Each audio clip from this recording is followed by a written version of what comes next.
하나님 말씀 보겠습니다. 요한복음 12장 12절부터 19절까지 말씀입니다. 우리 자막에 나와 있는 말씀을 보시면서 함께 한 목소리로 같이 한번 읽어보도록 하겠습니다.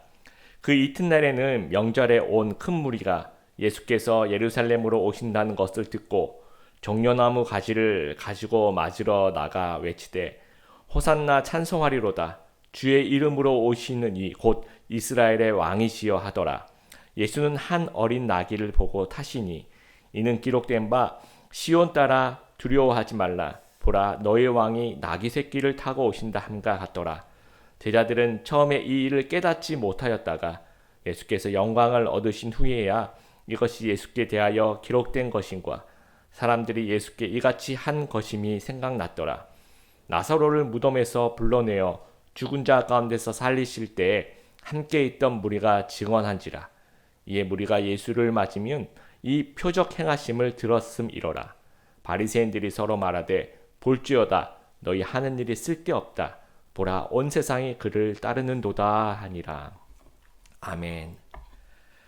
중세 종교개혁이 진행이 되면서 개혁을 찬성하는 사제들이 취한 어떤 상징적인 행동 하나가 있었는데 그것은 이 사제복을 벗는 거예요. 이 사제복을 벗고 일반 우리 성도님들하고 똑같은 그 평상복을 입었다라는 겁니다. 이게 어떤 상징과 상징의 대결이죠. 이 사제복이 상징하는 것은 이제까지 해왔던 어떤 전통을 고수하겠다 이런 이야기고, 평상복을 입겠다 이것은 만인 제사장에 대한 그런 어떤 상징적인 행동들을 보여주는 겁니다. 미국의 윌러크릭 교회라든지 아니면 새들백 교회 같은 곳을 보면 목사님들이 이제 설교하실 때 양복을 벗고 아주 그 편한 그 캐주얼이라 할까요? 일상복을 입으십니다. 이것도 하나의 상징이죠. 우리 교회는 전통적인 그런 교회가 아니라 아주 현대적인 그런 모습으로 사역을 하겠다라는 하나의 상징이 되는 겁니다. 그래서 어떤 옷을 입는가에 따라서 그런 상징을 통해서 어떤 생각 또는 어떤 철학 이것을 이제 잘 표현할 수 있다라는 겁니다. 프랑스의 작가 빅토르 위고가 1862년 레미제라블을 이제 출간을 했어요. 근데 이게 잘 팔리는지 잘 안 팔리는지 너무 궁금한 거예요. 그래서 이제 출판사로 편지를 썼는데 아주 유명한 세상에서 제일 짧은 편지라고 하죠. 물음표 하나만 딱 찍힌 편지를 보냅니다. 그게 무슨 뜻입니까? 이 물음표 하나에 담겨져 있는 뜻이 반응이 어떠냐, 잘 팔리느냐 이제 물어보니까 출판사에서도 이 느낌표 하나를 딱 찍어서 이제 답장을 쓴 거예요. 그 느낌표 뭡니까? 아주 기가 막히게 잘 팔린다, 좋다 이제 그런 이야기입니다. 그러니까 상징을 통해서 뭔가 표현을 하면 함축하죠. 함축에 담긴 이미지가 훨씬 더 효과적으로 전달되고 훨씬 파워풀하게 전달된다라는 거예요. 그러니까 오늘 본문에 이제 소문이 하나가 나옵니다. 소문 하나, 거기에 대한 두 가지 상징이 이제 등장을 합니다. 그래서 하나하나 우리가 좀 살펴보면서 죽음을 앞두시고 예루살렘으로 입성하시는 이 종려주일 좀 우리 같이 기념하면서 묵상하게 되기를 바랍니다. 소문이 하나 있는데 이 어떤 소문이냐면 여러분 17절을 보시면 나사로를 무덤에서 불러내어 죽은 자 가운데서 살리실 때 함께 있던 무리가 증언한지라라고 이야기합니다. 이 나사로 얘기는 이제 요한복음 11장으로 이제 넘어갑니다. 거기 이제 베단이라는 마을이 있는데 이 베단이라는 이 마을은 예루살렘과 굉장히 가까운 거리입니다. 예루살렘 한 2km 정도 되는 거리예요. 그래서 제가 이제 여러분들 생각하기 편하시도록 우리 드림의 교회가 베단이다 생각해 보세요. 우리 드림의 교회 공감터가. 그러면 우리 드림의 교회에서 이렇게 걸어가서 광화문에 있는 교보문고까지 가는 게 한 2km 정도 됩니다. 그러면 교보문고가 예루살렘이라고 여러분 생각해 보시면 베다니는 우리 공감터 그 정도 이렇게 여기서 살살 걸어가면 한 30분 정도 걸리는 그런 거리입니다. 거기에 이제 3남매가 살고 있었는데 오빠가 이제 나사로죠. 그리고 이제 여동생들이 마르다와 마리아 이렇게 3남매가 살고 있었습니다. 예수님 아주 잘 섬기고 아주 가족 같은 그런 사이로 살고 있었는데 나사로가 이제 병들어서 죽어요. 죽고 성경에는 장사 지내고 4일이 지났다라고 이야기를 합니다. 그리고 난 다음에 예수님이 오시는 거예요. 그러니까 오늘날 우리나라도 이제 누군가가 이제 사망을 하게 되면 24시간을 반드시 좀 지켜야 됩니다. 그리고 24시간을 지킨 이후에야 이제 장례가 가능을 한 겁니다. 그런데 이 24시간이 아니라 4일이 지나서 그러니까 이미 이제 막 시체에서 썩은 냄새가 난다라고 이제 표현을 하고 있습니다. 그럴 때 예수님께서 무덤에 이제 정확하게 말하면 무덤 동굴이죠. 무덤 동굴로 이제 가시는 거예요. 그러니까 사람들이 이제 다 따라오죠. 왜 예수님이 무덤 동굴로 가시지? 거기 가서 애도하려고 가시나? 그래서 다 따라갈 때 그 장면을 이제 목격하게 되는 겁니다. 그래서 이제 동굴 문을 열어놓고 나사로야 나오라 이렇게 예수님께서 말씀을 하시니까 죽은 나사로가 이제 걸어 나와서 부활한 거죠. 그래서 많은 유대인들이 이제 믿게 됩니다. 그리고 오늘 우리가 이제 요한복음 12장 12절부터 읽었는데요. 그 앞부분에 어떤 얘기가 나오냐면 예수님께서 나사로를 살려주신 이후에 어느 정도 좀 시간이 지난 거예요. 그리고 난 다음에 다시 이제 예루살렘을 가기 위해서는 이 베단이라는 마을을 거쳐가야 되거든요. 그래서 이제 베단이라는 마을에 이제 방문을 하셨는데 그 살려주었던 그 나사로와 함께 이제 잔치를 하는 그런 이야기입니다. 그러니까 우리 17절 아까 읽었던 18절 이렇게 보면 이미 이 근방에 이제 소문이 난 거예요. 예수님에 대한 기적이 막 엄청난 파장입니다. 예수님께서 이제 베다니에서 예루살렘까지 가는데 여러분 꼭 기억하셔야 될 게 이제 예루살렘을 가는 길이 이제 처음에 베다니부터 시작하죠. 그리고 벳바게라는 마을이 있어요. 그리고 감람산이 있고 그리고 예루살렘으로 갑니다. 다시 한번 기억을 더듬어 보십시오. 처음에 어떤 마을? 베다니, 그 다음에 벳바게, 그 다음에 감람산, 그 다음에 이제 예루살렘으로 입성을 하시는데 이게 다 2km 안에 조망조망 다 있습니다. 그러니까 아까 제가 우리 드림의 교회 공감터가 이제 베단이라 그랬죠. 그럼 여기서 이제 교보문고까지 간다라고 생각해 보세요. 그러면 벳바게는 우리 청계천 정도 되는 거죠. 그리고 감람산은 이 종각 정도 되는 거죠. 그리고 예루살렘은 이제 광화문, 교보문고 그 정도 이렇게 길이 다 있는 겁니다. 그래서 사람들이 이제 12절에 보니까 이튿날에는 명절에 온 무리가 예수께서 예루살렘 오신다는 소리를 듣고 6월절 명절이 큰 무리가 모여 있습니다. 이제 근방에서 소리를 들으면 딱 여기서 여기니까 사람들이 이제 소문 듣고 오는 길목이 이제 정해졌으니까 야 예수님 맞이하러 가자 하면서 종각에서 그 광화문 거의 다 가는 그 근처에 다 모여 있는 거예요 지금. 근데 19절을 보세요. 19절에 바리새인들이 서로 말하되 볼지어다 너희 하는 일이 쓸데없다. 보라 온 세상에 그를 따른도다 아니라. 이게 무슨 얘기냐면요. 여러분 한번 가상을 한번 이건 상상입니다. 조선시대 이제 좀 있으면 우리 이제 총선이죠. 총선이 아니라 대선이라고 생각해 보세요. 조선시대 이제 이순신 장군이 대선 주자. 그리고 이쪽에는 이게 상상입니다. 이쪽에는 원균 장군이 이제 대선 주자. 처음에는 좀 비슷비슷하다가 이제 이순신 장군이 막 어느 정도 앞서가고 있는 거예요. 그리고 대선이 한 일주일 전인데 갑자기 명랑해전이 터진 거예요. 그래서 이순신 장군의 그 12척이 왜군 이 300척을 이렇게 부수는 겁니다. 완전히 대승리를 거둔 거죠. 그러면 이제 이 민심이 어떻게 될까요? 뭐 이순신 장군 쪽으로 확 기우는 거죠. 뭐 대선 일주일 남겨놓고 큰 승리를 벌였으니까. 지금 이런 거예요. 예수님께서 이제 명절에 예루살렘에 가는 그 길에 이제 베단이라는 마을에서 있었던 일들이 소문이 확 나기 시작하는 겁니다. 그래서 예수님을 시기하고 방해하던 바리새인들이 이제 자기들끼리 하는 얘기예요. 이제까지 예수님을 시기하고 방해했는데 이거 승부가 이제 기울었다. 너희 하는 일이 쓸데없다. 보라 온 세상이 그를 따른도다 하면서 야 우리가 예수님이 인기 높아지는 거 너무 싫어서 이게 방해했는데 야 지금은 이제 완전히 이제 자포자기. 이건 뭐 예수님 완전히 인기가 너무 엄청난 인기를 가지고 계시니까 이제 승부 자체 기울었다라고 이제 바리새인들 얘기할 정도로 이러한 엄청난 소문과 인기 속에서 무리들과 예수님이 한 가지 상징을 이제 꺼내 드는 겁니다. 첫 번째 상징이 이제 무리들이 꺼내 드는 거죠. 이 종려나무 가시입니다. 제가 혹시나 이렇게 해서 사진을 좀 준비했습니다. 여러분 12절을 보시면 명절에 온 무리가 예수께서 예루살렘에 오신다는 것을 듣고 종려나무 가지를 가지고 나가 외치되 호산나 찬송하리로다 주의 이름으로 오시는 이 곧 이스라엘의 왕이시여 하더라. 그래서 이 종려나무는 여러분 이게 보셨죠? 야자수 우리 제주도 공항 내리면 이렇게 쭉 나와 있는 거, 또 LA 같은 곳에 이제 쭉 나와 있는 이 코코넛이 열리는 이 나무입니다. 그래서 이 나무를 영어로 palm tree라고 얘기해요. 그래서 우리 종려주일을 영어로 palm sunday라고 이야기를 합니다. 그리고 종려나무 가지는 이렇게 되겠죠. 예, 잘 보이시죠? 예, 이런 가지를 들고 흔들었다라는 거예요. 사복음서에 보면 마태, 마가, 누가, 요한들이 이제 예수님께서 예루살렘에 입성하는 그 과정을 기술을 하고 있는데 마태와 마가복음에는 그냥 나뭇가지를 흔들었다라고만 나옵니다. 그리고 누가복음에는 예수님이 나귀 타고 올라가시는 장면은 있는데 이 언급이 없어요. 이 종려나무 가지 흔들었다라는 그 언급이 없고, 요한복음만 지금 우리가 읽은 이 분만 분명하게 이것이 종려나무 가시다라고 이야기를 해요. 굉장히 의도적인 어떤 기술입니다.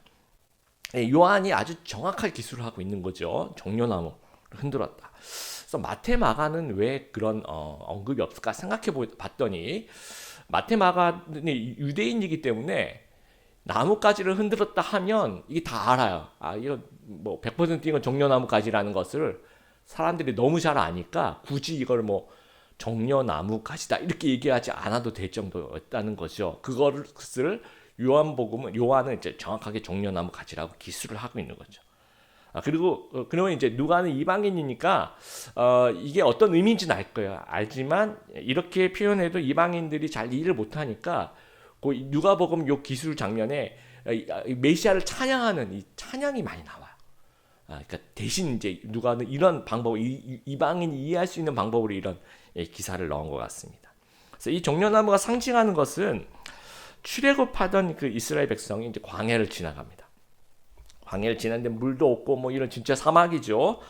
지나갈 때 이런 그 야자수를 이렇게 딱 봤을 때 막 그늘과 그 양식을 제공하는 그 야자수를 봤을 때 기쁨과 희망을 얻었다라는 거죠. 그래서 이 이스라엘 백성에게는 이게 기쁨의 상징, 또 희망의 상징이에요.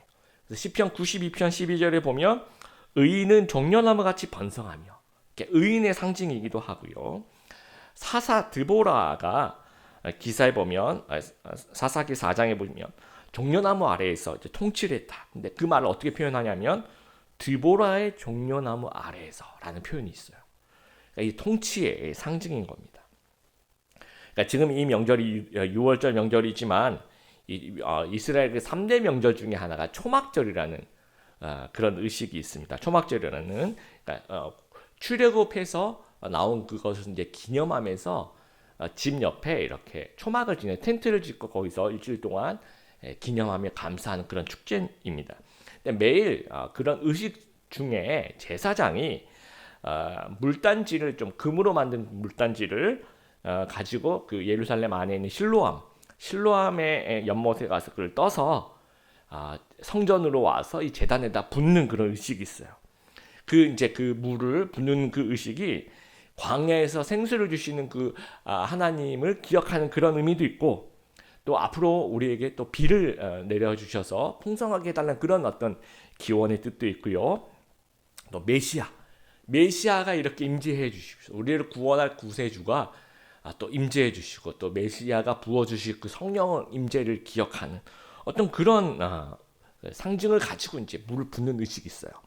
근데 그 물을 부을 때 옆에 또 서 있는 그 제사장과 레위인들이 은나팔을 붑니다. 그 은나팔을 불면서 레위인들이 시편 118편 25절을 이제 외치면서 선포하면서 찬양을 하는데, 이제 구원하소서. 이게 히브리어로 이제 호시아나가 됩니다. 호시아는 구원하소서라는 말이고, 나는 이제라는 말. 호시아나라고 얘기를 하는데, 이게 이제 아람어로 거쳐서 헬라어로 거치면서 음력이 호산나 이렇게 되는 겁니다. 그러면 이제 시편 118편 25절에 호산나라고 외치는 것은 메시아가 오셔서 우리를 좀 구원해 달라는 얘기. 그래서 그 호산나를 외치면서 회중은 그 물을 붓는 의식에 그 종려나무 가지를 흔들면서 호산나를 외치면서 이제 찬양을 하게 됩니다. 무엇을 의미하는 건지 알겠죠? 그래서 BC 그 164년에 그 마카미 가문이 이제 독립운동을 합니다. 왜냐하면 이스라엘 백성이 계속해서 그 외적의 침입을 받기 때문에 이스라엘 안에서 이제 어떤 사람들이 등장하는 거예요. 그래서 독립운동을 하는 겁니다. 그래서 그 마카비라는 사람의 그 가문이 독립으로 했는데 이걸 이제 우리가 역사적으로 하스몬 왕조라고 얘기를 합니다. BC 164년에 이 하스몬 왕조가 그 당시에 그 헬라가 지배하고 있던 그 이스라엘 또 예루살렘을 탈환을 해요. 그래서 입성을 하는 거예요. 예루살렘도. 그럼 사람들이 어떻게 했을까요? 호산나 종려나무 가지를 흔들면서 그렇게 호산나를 외치면서 이제 맞이하는 거죠. 그런 지금 13절 이 종려나무 가지를 가지고 맞으러 나가 외치되 호산나 찬송하리로다 주의 이름으로 오시는 이 곧 이스라엘의 왕이시여 하더라.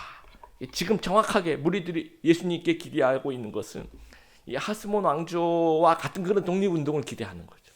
통치자로서의 그 메시아를 기대하는 거예요. 왕으로서의 그 하나님의 모습, 메시아의 모습을 정확하게 기대하면서 종려나무 가지를 흔들면서 찬양을 하고 있다라는 겁니다. 이때 예수님께서 이제 다른 상징 하나를 꺼내시는 거예요. 그러니까 첫 번째 상징에 대한 답을 하시는데 그 다른 상징이 어린 나귀라고 합니다. 그러니까 나귀 새끼라고도 표현하고 있는데 14절에 보시면 예수는 한 어린 나귀를 보고 타시니라고 되어 있습니다. 근데 요한복음이 이 자세한 내용을 생략하고 있습니다. 근데 다른 복음서에 보면 벳박에서 아까 제가 얘기했죠. 베다니, 벳박에, 감람산, 그다음에 이제 예루살렘 입성하는데 그 길에 벳박에서 제자들에게 꼭 찍어서 어디 가서 어디 가면 뭐가 있는데 그 나귀 새끼가 있어. 어린 나귀를 꼭 데려오라고 얘기를 합니다. 그러니까 혹시나 오해하지 말게 예수님께서 제자들에게 야 뭐 좀 타고 가야 될 텐데 뭐 좀 찾아봐라 했던 제자들이 찾아보니까 뭐 주위에 아무것도 없어서 그냥 나귀 새끼를 데려온 게 아니에요. 예수님께서 정확하게 꼭 찍습니다. 어디를 가면 주인한테 얘기를 하고 어린 나귀가 있는데 그거를 끌고 와라. 그걸 가지고 준비시켜라 라고 이야기를 합니다. 그래서 준비된 어린 나귀를 타고 입성하는 거예요.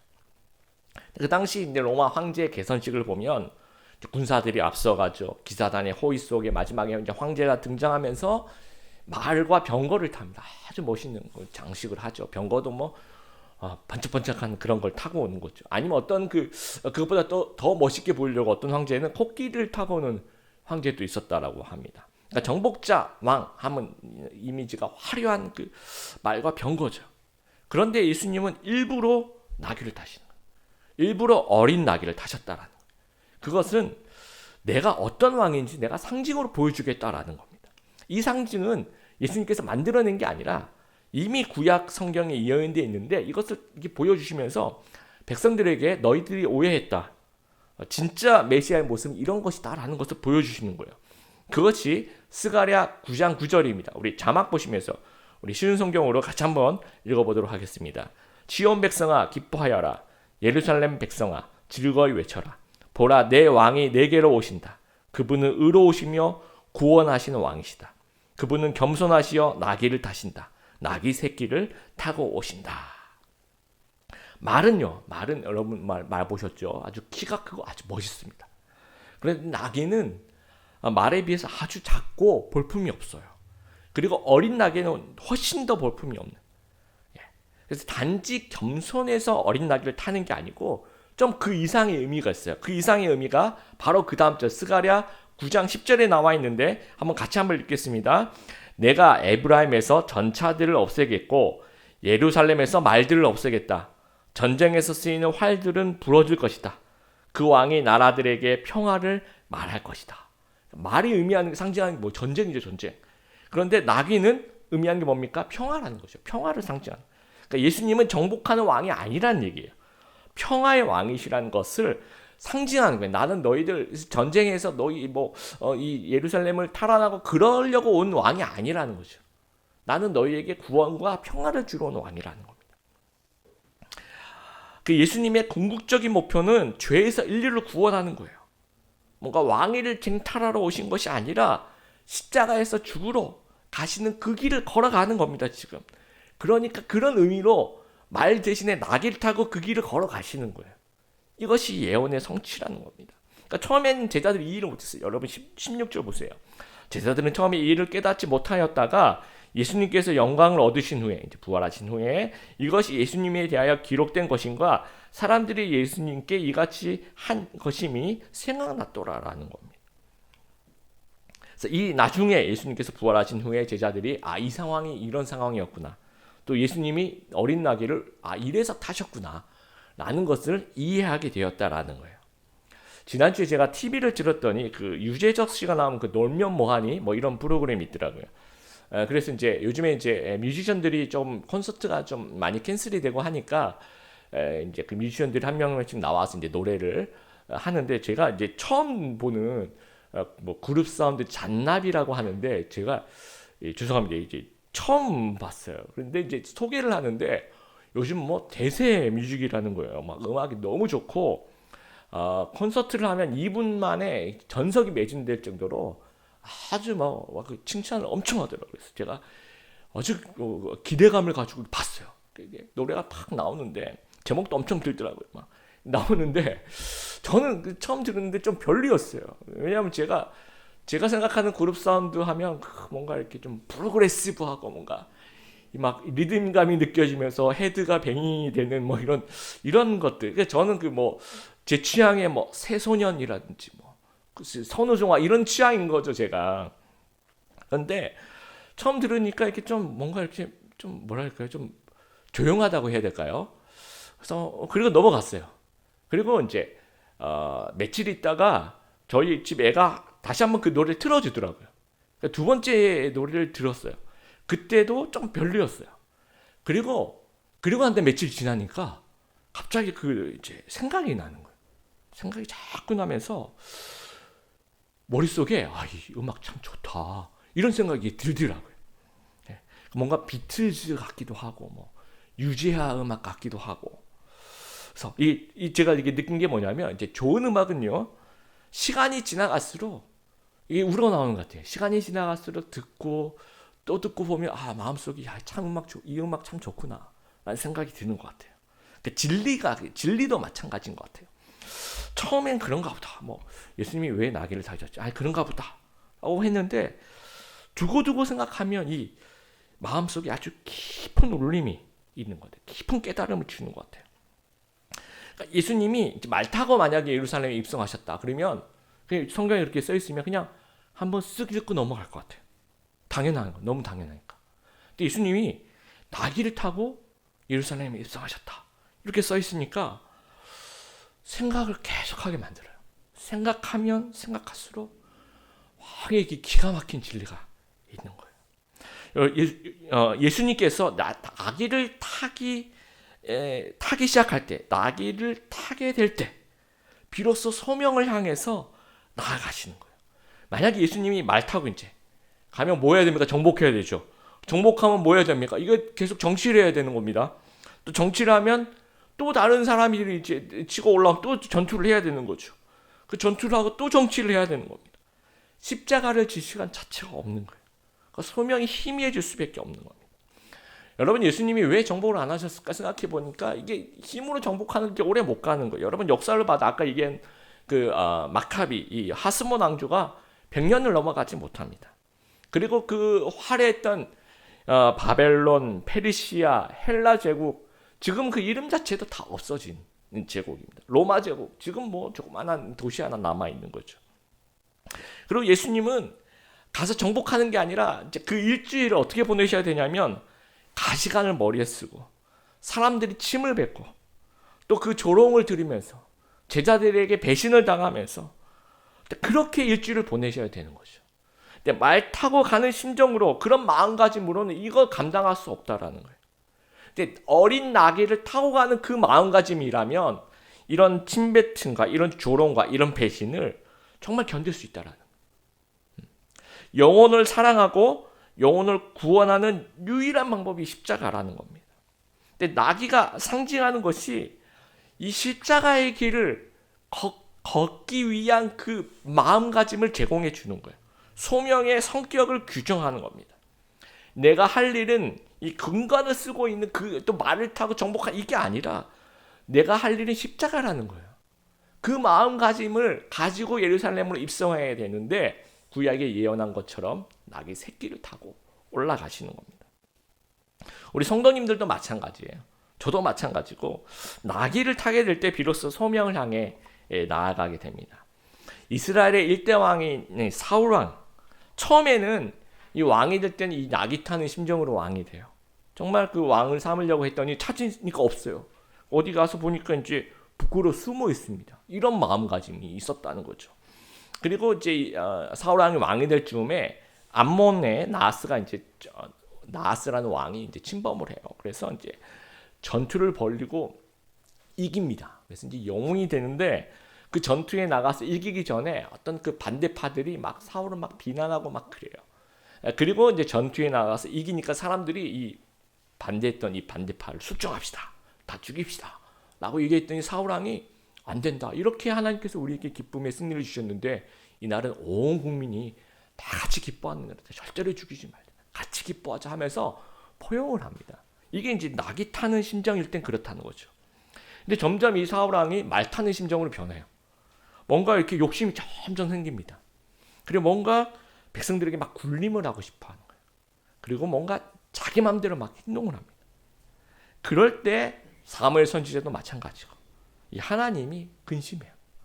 사울 왕이 말 타는 심정으로 하나님 앞에 섰을 때 후회합니다. 왕 세운 것을.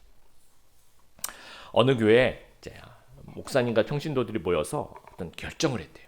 어떤 결정을 했냐면 우리 힘을 합쳐서 우리 앞으로 잘하지 말자라고 이제 결의를 했답니다. 이게 이제 여러분 오해하지 마세요. 이게 뭐 앞으로 우리 엉터리로 하자 그런 말이 아니라 그 전에는 이제 이 교회의 모든 목사님들 그렇고 성도 모두가 잘하자 이렇게 막 잘하자라고 그런 결심으로 일을 했대요. 그랬더니 이제 잘해야 된다는 부담감이 엄청 큰 거예요. 그리고 잘해야 되는데 이 사람이 못하니까 막 계속 비판하는 거예요. 너 지금 우리 잘해야 되는데 왜 못하냐고. 그리고 이제 잘해야 되니까 이제 이게 경쟁이 되는 겁니다.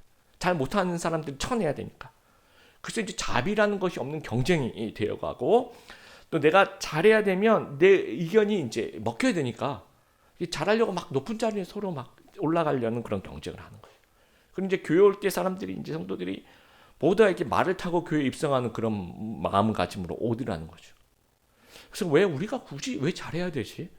우리 부르시면 뭔가를 우리가 그 교회가 생각했더니 야 이거 이러면 안 되겠다 싶어서 다 같이 모여서 우리 잘하지 말자를 이제 결의를 했대요. 그랬더니 이제 부담감을 이렇게 다 내려놓더래요. 내려놓으니까 이제 뭐가 보이기 시작하냐면 각자의 자리가 이제 보이기 시작하는 거죠. 근데 하나님이 나를 왜 이 부르심이 이 교회로 부르심이 뭘까? 내가 이 교회에서 하나님이 나에게 시키신 일이 뭐지? 하면서 소명을 생각하더라는 거죠. 그래서 서로를 이렇게 소명을 생각하고 잘 안 해도 되니까 서로를 포용하게 되는 겁니다. 그럼 매주 교회 올 때 어떤 마음으로 오냐면 낙이 타고 오는 마음으로 이 교회로 오게 되는 거죠. 그랬더니 이제 진정한 섬김이 있더라는 거죠. 진정한 이해가 있고 뭔가 사람들이 행복해하더라는 거예요. 그래서 이게 어떤 역설입니다. 이게 십자가 역설, 나귀의 역설이라고 하는데 잘하지 말자를 결정하고 난 뒤에 교회가 더 잘 됐대요. 희한하지 않습니까? 더 잘하자라고 했더니 이게 더 잘 안 되던데 잘하지 말자라고 했더니 더 잘 되더라는 거죠. 예수님께서 말을 타고 예루살렘에 입성하셨다면 그 뭐 한 나라 정도 이렇게 다스리셨겠죠. 그런데 나귀 타고 입성을 하시고 난 이후에 온 인류를 구원하고 온 세계를 구원하고 온 열방을 구원하시는 그 사랑의 왕, 평화의 왕, 전 온 인류의 왕이 되셨다라는 거. 이게 역설이라는 거예요. 이게 십자가 역설, 나귀의 역설이라는 거예요. 그래서 우리 매주 우리 교회에 오실 때 저를 포함해서 나귀 타고 오는 그 심정으로 오셨으면 좋겠습니다. 우리 교회 다니는 목적이 예수님의 제자가 되는 거죠. 그렇죠? 그러면 와서 고민한 거 예수님 따라가려면 어떻게 해야 되지? 여기 생각해 보면 우리가 언제나 영혼에게 다가가게 돼요. 예수님이 나귀를 타고 뭐 하셨습니까? 십자가에 달려 돌아가셨잖아요. 그래서 이 예수님 따라서 우리도 궁극적으로 영혼 구원까지 나아가는 거예요. 나귀 타고 교회 오면 그게 보이는 겁니다. 그래서 나귀 타는 심정으로 예수님께서 우리를 부르시는 그 첫 마음을 좀 회복하게 되길 바라고 첫사랑을 좀 회복하게 되는 저희들이 되었으면 좋겠습니다. 그리고 우리 삶의 현장에서도 예수님이 그 타신 나귀 그 상징을 좀 기억하게 되길 바라요. 우리가 영적으로 상태가 안 좋을 때는 막 말을 타고 싶어 합니다. 막 뭔가 이렇게 직장에서 또 가정에서 막 이렇게 큰 소리 치고 싶고 막 칼을 막 휘두르고 싶고 막 정치하고 싶고 이런 마음 속에 세상 유혹이 물밀듯이 들어오는 거예요. 소명을 망각하게 되는 겁니다. 그리고 길을 잃어버려. 내가 지금 뭐 하고 있는지를 모르는 거죠. 예수님처럼 낙이 타고 삶의 현장으로 나아가는 그런 마음가짐과 결심을 하시는 우리 성도님들 되시길 바랍니다. 우리 직장에서, 우리 학교에서, 우리 가정에서 나는 나귀를 타고 주님이 걸으신 그 길을 걷는다라는 그런 마음가짐 갖게 되길 바라요. 그러면 비로소 소명이 보여요. 그러면 부르심이 보이기 시작합니다. 그럼 하나님이 보이고 영혼이 보이고 공동체가 보이기 시작하는 거예요. 그리고 하나님께서 주시는 그 역설의 축복을 받게 된다는 사실을 기억하게 되길 바랍니다. 우리 부활절을 일주일 앞둔 종료주일을 지킵니다. 그리고 고난주간을 이제 앞으로 맞이하죠. 이 고난주간에 예수님 가신 길, 우리 묵상하며 우리 특별 새벽 예배 묵상하면서 예수님 가신 길 그거 따라가는 저희들이 되었으면 좋겠습니다. 겸손하게 초심을 가지고 나의 부르심을 향해서 예수님께서 맡기신 그 영혼을 향해서 묵묵히 걸어가시는 낙이 타신 예수님의 제자들 다 되시기를 주님의 이름으로 축복합니다.